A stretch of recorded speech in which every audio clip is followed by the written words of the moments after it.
Hi there, welcome. It's Thursday and it's noon and we are in progress with Tanya and Botanicamy's Healthy Gut, Healthy You series. I would like to welcome you all to part 2 today.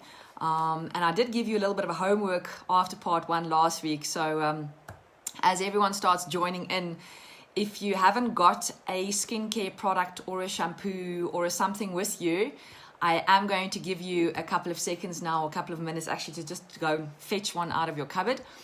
And the reason why we're going to be addressing those today is because we are going to get to step 1 of how you are going to move towards a healthier gut and a healthier microbiome.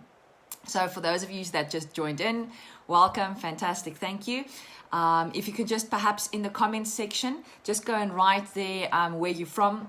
It's always good to see where everyone new is and where they're living. It's nice knowing what interactive community we have. There's more people joining, fantastic. Hi Alison, thank you for joining. So just again, for all of you that just came in now, if you don't have a product with you and you would like to partake in some parts of the talk today, please go and fetch something from your cupboard, whether it be a dish liquid, whether it be a foundation, a shampoo or a conditioner. Just go and fetch something from your cupboard if you've got it handy and nearby. I would like you to bring it to today's presentation and talk so that you can actually go through the label with me and the ingredients in there, because I'm going to be teaching you today what to look out for, which resources you can go and use to try and find out what all those ingredients are doing, why they're there, whether they are harmful, whether they are neutral, or whether they're actually good for you. Oh, fantastic. Hi, Yolandi. Thanks for joining. Welcome, welcome. So yes, tell me where you guys are from as you guys are joining in, and please go and fetch an item from either your cosmetics cupboard or your cleaning cupboard, and then I will catch you back here in a minute or two. For those of you that already have your goodies, brilliant, fantastic. So I can see there's more people joining in. If you don't mind, just say hi. Give me some hearts and let us know in the comments where you're from, where you're watching today's talk from. And it's going to be about part 2. Part 1 was introduction, where I talked to you about the why and why microbiome health is really important, and my reason for being so exceptionally passionate about microbiomes and gut health. And it's probably due to past experience as well. But last week, part 1 was about that. And if you missed that, I will just put my YouTube channel link in the comments after this presentation so that you can go and click on it. I've actually made a completely separate section in there for you to be able to go and watch all these videos in sequence at the end. So yes, more people joining in, brilliant, fantastic. Hi. Put in there please just where you are from and have your products ready, so either a cleaning product or a cosmetic of some kind of sort. I think good ones to go and look for are foundations and sunscreens, believe it or not. Yes, so maybe we on that should go and get started. So if you've joined, thank you. And if you've just joined, please remember to go and put in the comments where you're from. And if you don't want to tell us where you're from, maybe on a scale from 1 to 5, where 1 is you know exactly what toxins are, and 5 is, I should rather say, I have never read a label in my entire life. Please go and put in from 1 to 5. Number 1, you read all your labels, you know exactly what all those ingredients are, you know which ones are toxic, which ones are not. Please go and put that in the comments for me. 2 is obviously if you are not that equipped. Oh, Alison from Utenag, thank you for joining, brilliant, thank you. 3 is going to be you sort of on the fence, so you know you read labels, you know some of the ingredients, you know some of them are good, but you're not necessarily sure of all of them. 4 is you are really a rookie and you didn't actually even know that the products on our shelves do contain toxins. And 5 is you have never read an ingredient label in your life before. Okay, so please just go and post in the comments from 1 to 5, 1 being I think I'm an absolute ingredient expert, right through to 5 where you are definitely not an expert because you've never ever attempted or bothered to go and read a label on any kind of product. Okay, so if you can just put those in the comments for me as well, as they start coming through, I'll be able to see them during the live presentation, and then as they come through I'll be able to make some comments on those, so please make sure to go and pop them in there. Alison says too, that's brilliant, that at least means you're reading labels, which is a good thing. We are living in a very toxic world, and from today's talk you'll start discovering why reading labels will be something that you would probably start doing in the near future if it's not something that you are already doing. Okay, so if we think microorganisms, my favorite thing in the world, the reason why I'm a microbiologist, remember? Oh, brilliant, Geraldine. Thank you for coming in. Hello, hello. For all those, maybe there's quite a few that came in now. Please just write in the comments where you're from, and then from a scale to 1, from 1 to 5. 1, I'm a fundi, an absolute expert on ingredients. I read labels all the time. Right through to 5 is I didn't know there were toxins in any products on the shelves, and I've never read a label in my life. Just go and put your comments in there. Yolandi's saying number 3, which is fantastic, because that at least means you've started dabbling into reading what's going on and maybe doing a little bit of background research, because at this stage you are now becoming more aware of what ingredients are in the products and wondering perhaps why they are in there. Okay, so just go and add on those comments, and if I don't get to them while I'm doing today's live, then I'll obviously just go and answer your questions and go and make comments in that section right at the end. All right, so microbiome, guys, the little guys, the pretty little guys, they are really, I don't know, I can't explain it to you. You know, when that bug has bitten you and you have an absolute party when you see a beautiful yeast under the microscope and it's busy budding. I mean, it's so beautiful. I could make wallpaper from these things that I see under a microscope. They're just absolutely fascinating. It's one of my true passions, and I just really enjoy being able to see things that tiny. So this microscope that we use to see all these amazingly beautiful bugs was only invented in the late 1500s and the early 1600s. So you can see us as humans we haven't known for a very long time what was actually going on around us. We thought it was just us, okay? And then with the microscope, we started seeing all these agents, and we started wondering what they do, why they're even there. Oh, brilliant, fantastic. Even more people joining in. Hi, Corinne, hope you're well. So the microscope obviously is relatively new, shall we say, in the early 1600s, but it's only since very recently that scientists have really started to discover how important the microbiome actually is. And I'm not only talking gut now, I'm talking all the bacterial cells and viruses and yeasts and fungi and all those kind of things that inoculate or live on your skin as well, because it's our biggest organ. And believe it or not, they've got a very, very big role to play in preventing bad guys from actually entering our skin. So they're part of our skin barrier, and they support our skin. Okay, so only very recently have we discovered how really, really important these bugs are. And this is in the era that I grew up, guys. And I'm not going to give away my age now, hopefully, but I literally grew up in the era where bugs were evil. They were like demonized. I mean, it was from if you're dirty, you're gonna get sick. It was always like you're gonna catch something, right? So I went from a phase from being allowed to play in the mud to there is absolutely no way you're putting your bum in that mud outside there right now. Just get out of it and wash your hands and get clean. Go and have a bath. So I've gone through that whole thing and that whole demonization where bugs were really just evil, and we were exposed to hand sanitizers and antibacterial hand soaps, and it was literally just drilled into you from the industry and from everywhere. People advertising products, pharmacies, everywhere. Where you looked, you were being told that bugs were actually really bad for you, and if you don't clean yourself appropriately, and if you don't sanitize all the time and try and kill these guys, you're going to get really sick. Now, fair enough, there are some very bad bacteria and fungi and guys out there that cause really serious diseases, but they're not all bad. They're not all demons. Okay, so we've now come to realize in the last couple of years that we really, really need our microbiome for our immune response. It's very heavily involved in protection from pathogenic species. So those bad bugs that I was talking about, we actually need our good bugs to help assist us to get rid of those ones too, and to prevent them from invading. We need the good microbiome for maintaining a healthy digestion.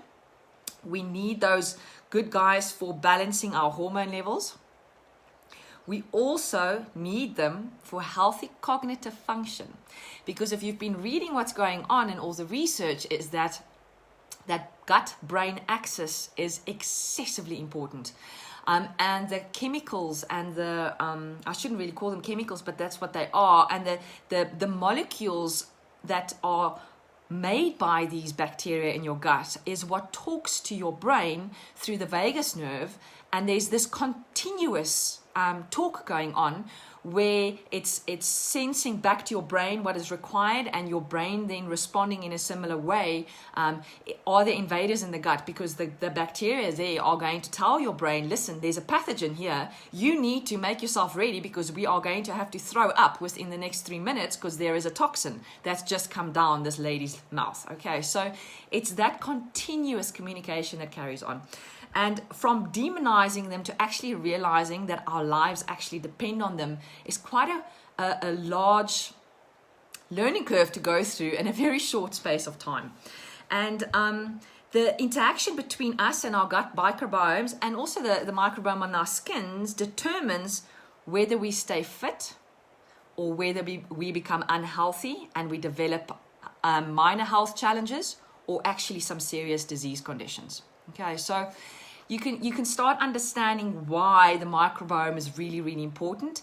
And I think it's only, we used to think it's only antibodies and the white blood cells that was part of our immune system. And what we've now become to discover is that our immune system is very heavily intertwined and integrated and dependent on our microbiome.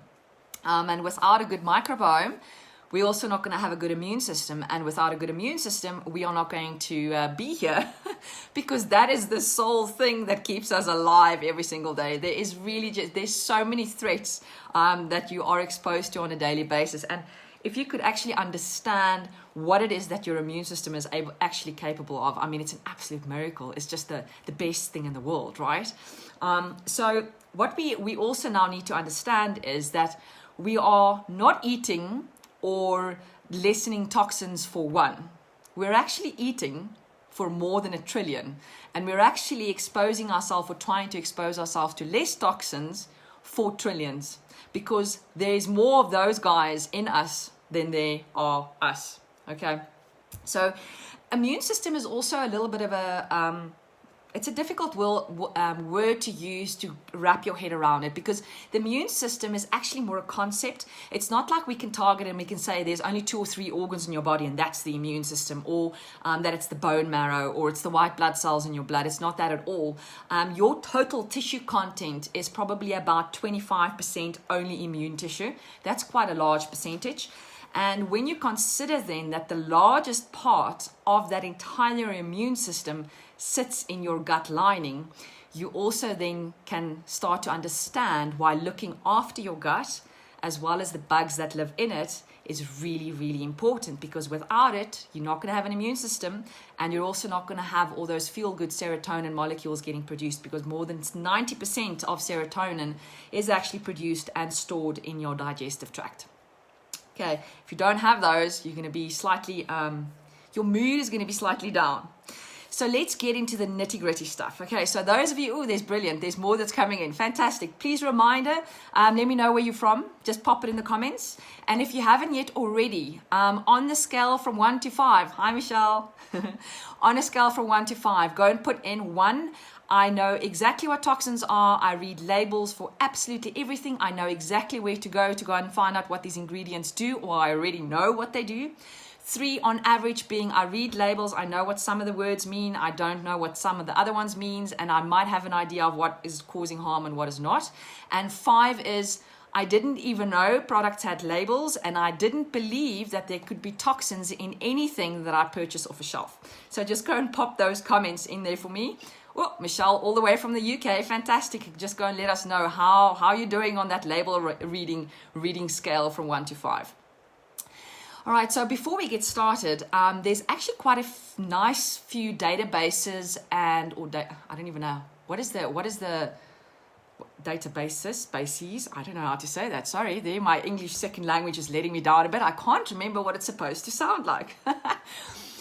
There's quite a lot of information and good information online. But the trick is, oh, fantastic, Sanette. Number 3 from all the way from Pretoria. Brilliant. Around the corner from me.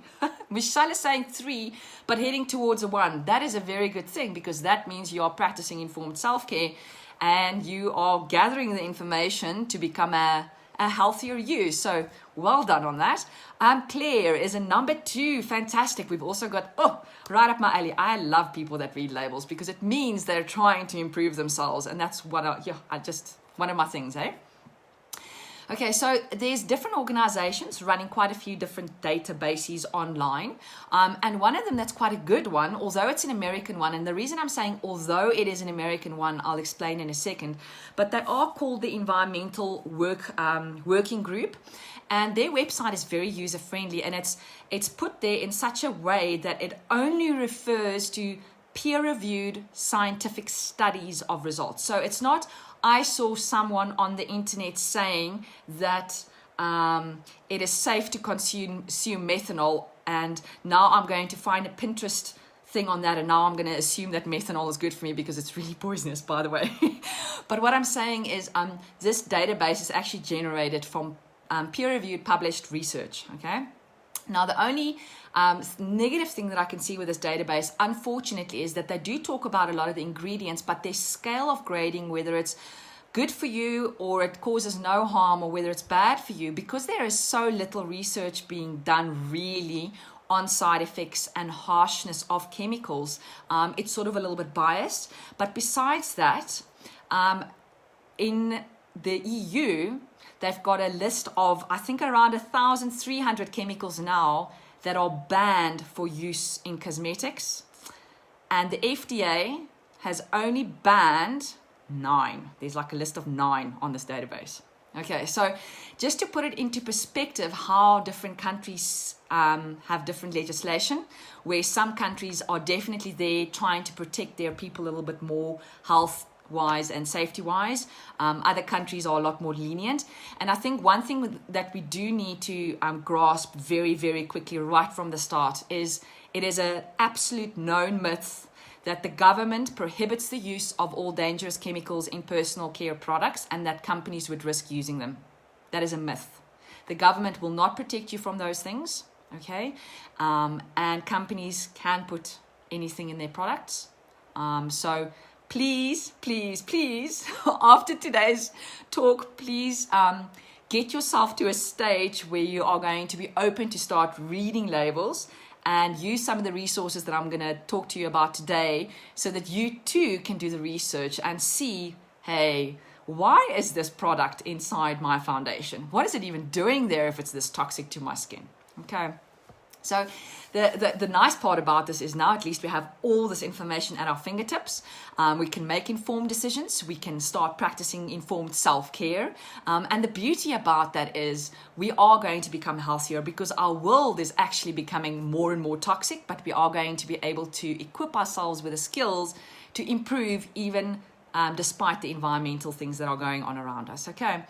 Fantastic. Catherine just joined. Yes, you've missed a little bit of the start, but no stress. Remember, my videos always remain in the feed of my Facebook page, but I also now have a YouTube channel. I'm going to post this video into my YouTube channel after it's finished.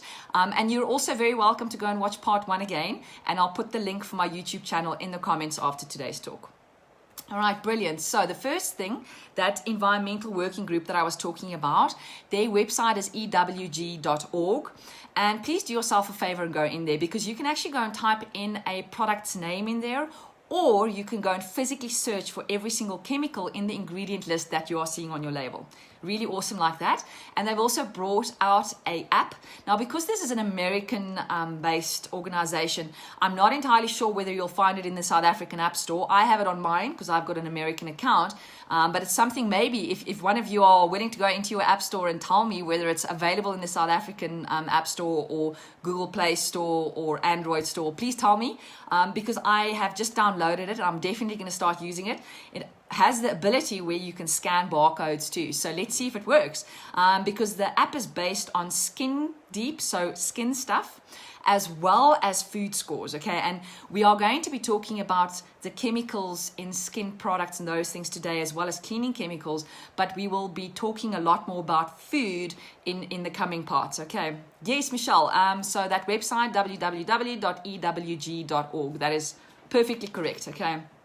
And what I went then this morning is there's a lot of people with their own Dirty Dozen products, okay, or ingredients, and we all have our ingredients that we a little bit more okay with, and some of them that we really are not okay with, and it could be very reliant on how you react to certain things, okay? And it's not all chemicals. I mean, there's a lot of us that are very allergic or get very severe skin reactions from natural products too, and it's because there's things in there that might not necessarily be that non-irritating. So some of the natural stuff can actually be quite irritating to your skin too. And that's why a database like this is really good to go and look into.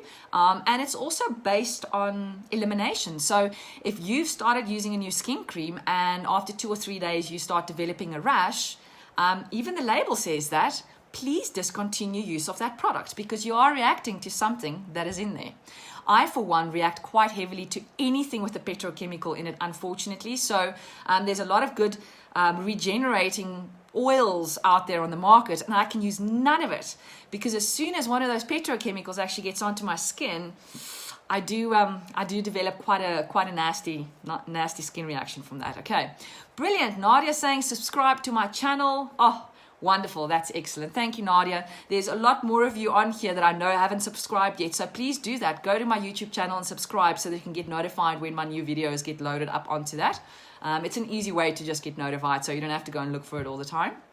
All right, so let's go to one of my favorite topics first. Sunscreens. So who brought their sunscreen to today's talk? If you did, please look at the label at the back of the product now and start reading through those chemicals, because last week I mentioned we need to stop the bleeding, and that's the only way you're going to start healing your gut. Now, what I meant by that is you can be eating the best organic quality foods in the world, you can be growing your own vegetables, but if you continue to load the toxins onto your skin, you are most certainly not moving in the right direction to support your gut health, okay?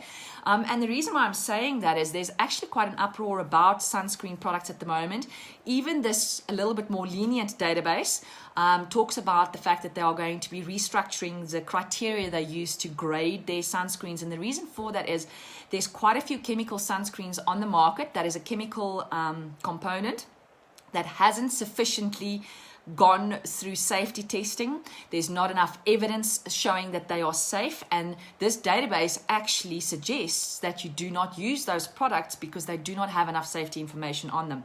There are 2 mineral sunscreens which are very thoroughly tested, which for my excessively sensitive skin, they've never caused me any issues before, and I always make sure that when I do use or buy a product with a sunscreen in it, that it only has those 2 as the active sunscreen components in there. And the ones that are safe, according to this database as well, is zinc oxide and titanium dioxide. I know there is a variant of zinc oxide which also lets certain people's skins react due to sensitivity. And I guess the keyword here comes back to the bleeding that I keep on referring to. It's how often you are using the product and how much you're putting or plastering or slathering onto your skin on a daily basis.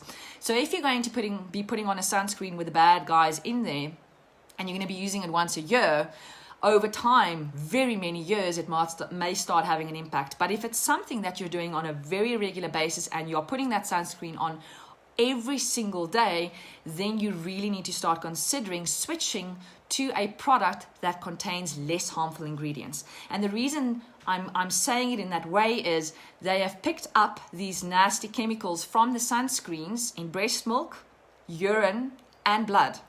So it's on your skin, but it's literally seeping into it, and it gets into your body fluids. And remember, if it's in your blood, and if it's actually in the urine, what that means is it's gone through the blood, it's gone through the organs, it's now been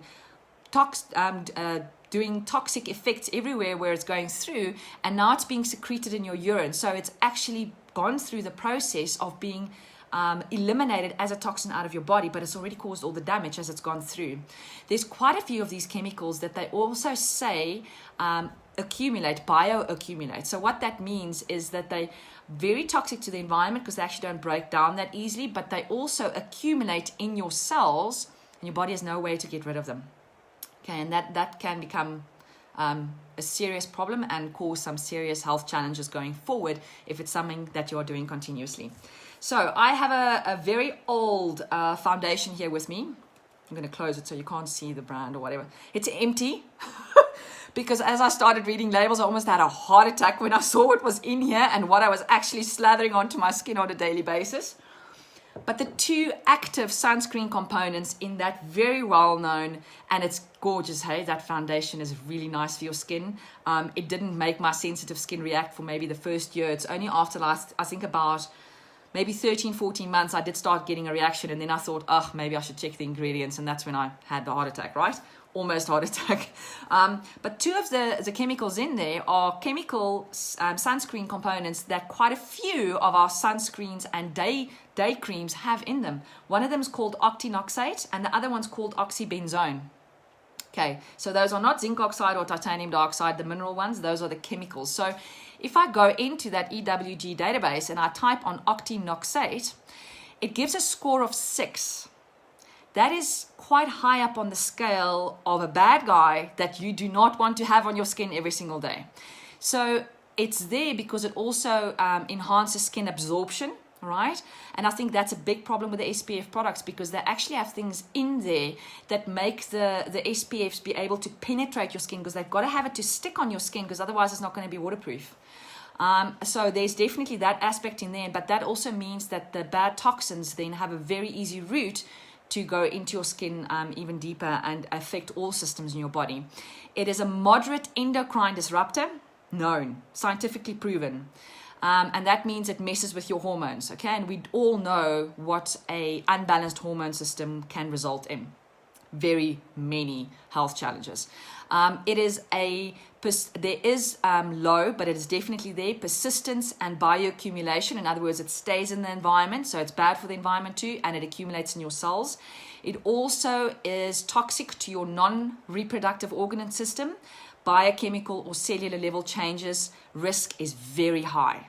So it causes biochemical and cellular changes in your cells. And if you scroll down that page, concern produces excessive reactive oxygen species, free radicals, that can interfere with cellular signaling, cause mutations, lead to cell death, and may be implicated in cardiovascular disease.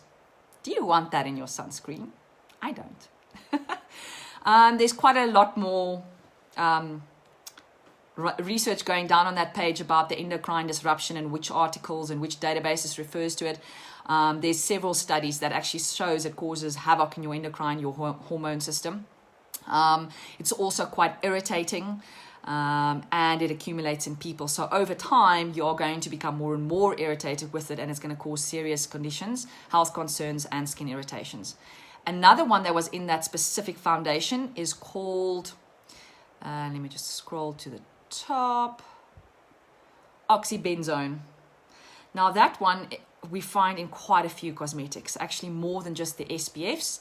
The score is 6 to 8, and they say it very heavily depends on your usage because the concentration allowed in a product is really low because it is so toxic. But if you're continuously using them, you're going to definitely have some health challenges going forward. It is a moderate the use restrictions are moderate because the endocrine disruption is actually moderate. There is very persistent, or it shows persistence and bioaccumulation. It's again affecting non-reproductive organ system toxicities, and it's again affecting biochemical or cellular level changes. And if I scroll down for this bad guy, it says possible human photoallergenic toxicant or allergen. Scary. Sanette did see that in one of my products. Oh dear, I'm so sorry, Sanette. Yeah, well, I've literally switched to more natural products now, but only in the last couple of months. So, we can only do with the best we can with the information we have at hand. Okay, so now you do have that information, so you need to decide what you're going to do with that information, and whether you're going to be committed enough to save your gut and chuck that product out and find a better alternative, or whether you would like to continue using that product. Okay. And I'm actually not going to go through the rest of this on this page because it's actually quite concerning that I didn't realize this a little bit sooner. All right, but this is a very nice database to go and check exactly what these products are doing inside your products. These ingredients are doing inside your products. I should have been said. All right, then there's quite a big uproar about parabens, and some people say parabens are fine, and some people say parabens are not fine. And in this database that's actually very lenient, it is also not fine. So I think the reason people say that the use of parabens, which are preservatives in our products, they need to be there because, hey, people want their products to stand on their shelves for months on end without becoming bacterially contaminated.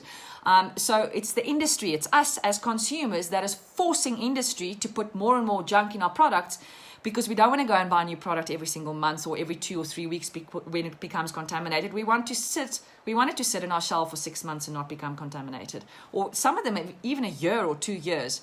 So parabens, the only reason why some people still use them is because they are the most researched preservative that was approved for cosmetic use and even in some foods. So some of the parabens they've now taken off that list, that is no longer allowed, but some of them still remain on that list because they are the most studied. And that's something that I maybe should accentuate. We are very keen to jump and go and buy a natural product, but have you asked for 1 second whether that natural preservative they are now using that is EcoCert approved, perhaps, which means 10% of what is in the product is organic, the rest can be other stuff. Just ask yourself the question, it may be that this is a more natural preservative, but have they done extensive, lengthy testing on the long-term side effects, if there are any? But because not everything natural is good for you. We know there's a lot of natural poisons out there. I, for instance, tried on a natural product, which was a skin cream on my hand once, and your hands are quite rough, right? So you tend to be less sensitive on the tops of your hands. And when I put this product on my hand, it started burning like chili peppers. I'm like, what is that? And the lady's like, it can't be that. It must be something else you put on because it's natural. I'm like, not everything natural is good for you. And there was, unfortunately, wheatgrass protein in there, which I'm very sensitive to. And that in the end is what caused it to me. But that's just highlighting to you that don't believe all the packaging. If it says natural, it doesn't necessarily mean it's going to be good for you. You've got to learn to read the labels. You've got to learn to go and find the resources to see what those ingredients really do so that you can make a more informed decision. Right. Now, parabens are higher on the scale for allergies and immunotoxicities. Okay. All right. Michelle is saying sunscreen, glycerin, propylene glycol. Unfortunately, I'm not a fan of propylene glycol. It's what they use to let the water and the oil actually mix with each other, emulsifying. There definitely is some issues with sensitivity specifically for that. I can't click on the see more now because I'm scared the live video is going to stop. But I'll definitely go and answer some of those things for you at the end of this live. Thanks, Michelle, for putting those ingredients in there. And with the parabens, there's very good evidence that it's an endocrine disruptor, and quite a serious one at that. So you can see that even though they said a couple of years ago parabens are completely safe, you can slather it on, when it's disrupting your hormones, it's not entirely safe. Another one, which is banned in certain products in America because it's classified as a pesticide and an antibiotic, actually is a very good, or what should we call it? An ingredient at a high level in a lot of deodorants because it's antibacterial, antibiotic, and a pesticide. So it kills the hojas, so it makes you smell better. But what is it doing to that very delicate area under your armpit? Your lymph glands are so close there, and you now know. I mean, if you put on skin creams and they can detect the SPFs and the bad guys in your breast milk and in your blood and your urine, if you're putting triclosan that's in a deodorant and you're spraying it on your armpit once to twice a day, those things are going into your bloodstream and they're definitely going to cause some havoc. And triclosan actually is 4 to 7 on this scale. Again, it depends on your usage. very immunotoxic. I'm actually not going to go into all the nasties in there, but definitely something you need to look at. Deodorant is definitely an area for concern where you need to start thinking about using natural alternatives. And again, on the natural side, baking soda in a natural deodorant is not the best option for most people, especially if you're eczema prone and sensitive like I am. I actually picked up a very nasty eczema a good couple of months ago now from using a natural deodorant with baking soda in it, and I've struggled really hard to get rid of it. Okay. Sodium lauryl sulfate. Oh, these are one of my favorites. My favorites do not have. A lot of toothpastes have it in. It's a detergent, so you're going to find it in a lot of your dish soaps. It's also why we use a dish soap during third year practical in microbiology to teach people how you can extract DNA from cells, because the cells actually lice. So it's a very good detergent. It's not so good for your health, but again, it depends on your usage and how often you are using it. There's quite a few alcohols like benzyl alcohol, which appears in very many products as a preservative as well. But yeah, it's unfortunately, it's got a very high occupational hazard. So the poor people that work with it, that put it into your skin creams and things, are being affected. And it also is a non-reproductive organ system toxin, moderate level, which is actually not a good thing at all. All right, so I think that's just naming some of them. I hope those ingredients that I've talked about now, and those are just some of them. I mean, the list carries on. But hopefully I've inspired you to go and check out this website and maybe even download the app and tell me, what you think of it, how it works. Because that way you can now go to your cupboard and see what is in your cupboard.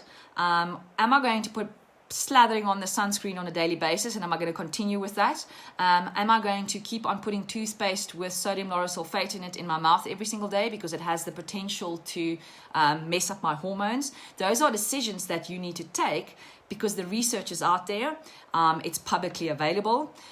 It's right there for you to go and educate yourself with. So thanks for joining today. Oh, hang on. Sorry. I can't let you go.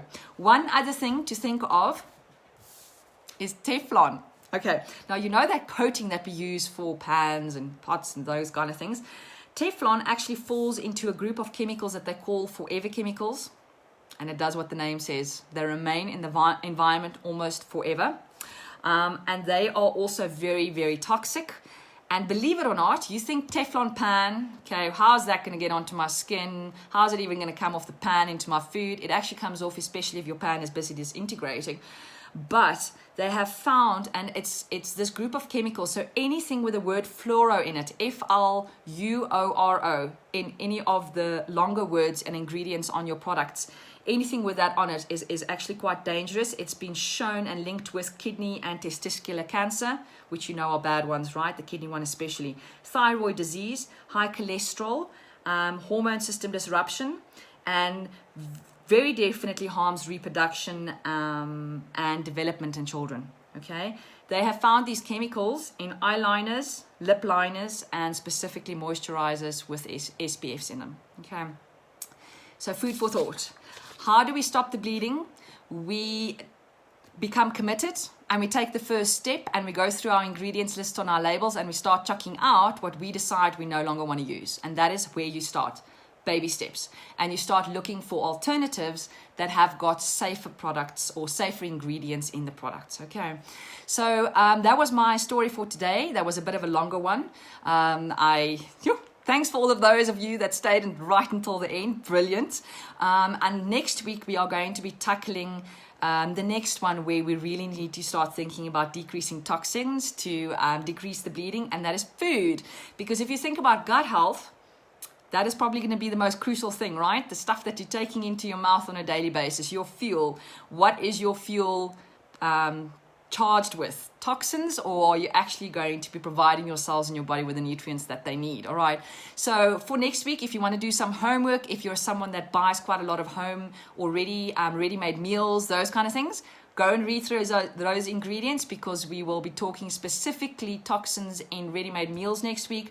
But besides that, again, going back onto the natural side, not everything natural is good for you.